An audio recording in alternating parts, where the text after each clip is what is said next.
सुख दुख गोटे मुद्रार दुईटी पार्श्व परी मनीष जीवन में सुखर जीक गुरुत्व दुखर से भूमिका रही। बोधे संसार में दुखटार भल गुरु कहीं ना। दुख ही बंचार रास्ता देखाए, ठीक भूल निर्णय करने को चिंता शक्ति जगाए। एक मनीष जीवन पुणी थे नुआ आशा स्वप्न को नहीं एक रंगीन जीवन कामना करे। नमस्कार, जय जगन्नाथ। मो मोनालिसा बेहेरा। मो कवितार शीर्षक यही तो जीवन।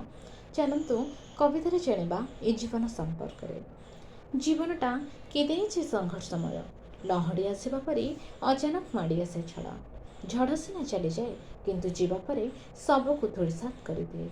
आउ किछि नथाए स्वप्नर ताजमहल मुहूर्तक मध्य भांगी जाए। ए मनीषता को सजाड़ी पारे लोड़ी हृदयर प्रियतम मनीष को कहीं जड़े आसंता कि मिछ आश्वासन हो पछे क्षणक तो कहता सही तो टिकक सहारा हुए तो हल्का लगता सजाड़बार विश्वास नहीं पुनर्बार मरीचिका पछे धानता जीवन को बोझ भावनतानी भांगी मध्य पड़बनी। मौला आशा पुनर्जीवित हो पुणी थे खोजी बुल नीलकहीं से सुदूर आकाशर रूपचिन्ह को पुणी थे खोजी बुल नीलकहीं से सुदूर आकाशर रूपचिन्ह को किए जाने पाइब कि पाइबनी। यही तो जीवन।